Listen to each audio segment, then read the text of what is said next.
Glad to be here. Another HelloLife moment. This time we're talking about babies and why they cry.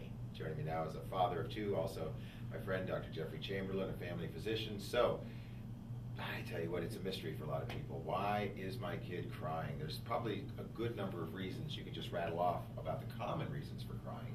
Yeah. So for crying in babies, one thing we have to remember is that that's their only means of communication. And so they can't talk to you, they can't chit-chat with you, all they can do is cry. And so it's normal for babies to cry.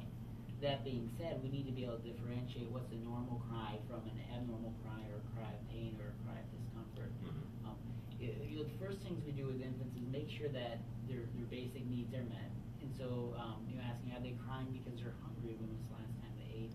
Do they need to be burped and there's a little bit of stomach discomfort? Are they sleepy? Do they need to get some sleep? How often are they sleeping? What's their sleeping schedule like? Do they have a wet diaper, or do they need to go to the bathroom? Most babies, when they're having a bowel movement, will cry just because they're going to have a bowel movement. And those are all considered normal reasons for a baby to cry.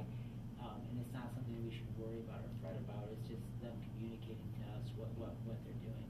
Yeah, so for the new parents, maybe just a little clipboard, almost like a quick oil change, going check, check, check, make sure all bases are covered. Exactly. Yeah. Now, also probably some more insidious things, like maybe they have a fever or they have some other physical problems. How do we do a checklist of those? That's true. If the baby's basic needs are met, but they're still crying, or it's an abnormal cry and they're just not acting right, we should kind of look at the things that might be causing problems. And so, one question is, does your baby have a fever?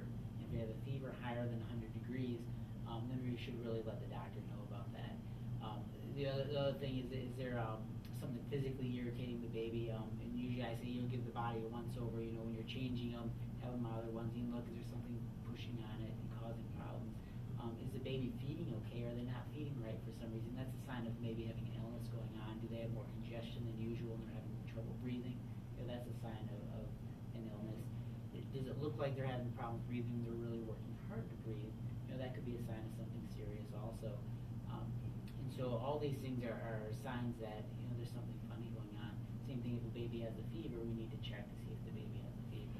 Now, speaking of the fever, I know that they've got all sorts of magic wands these days, so you can check your child's temperature unobtrusively, like the forehead scan or something you put in the ear. But truly, what is the best way to get an accurate read? Yeah. So when you check a temperature, you really want to check the core temperature, the temperature inside the body.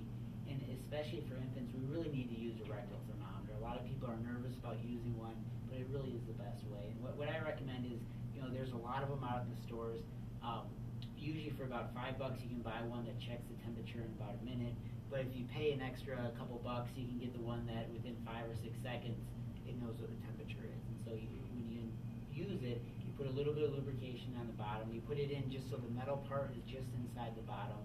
You push the button, wait about 5 seconds, and then you're going to have your temperature. And that's the safest way and the smartest way to make sure that your baby has a fever or not. Because if they do, it could be a serious illness that they have. Okay.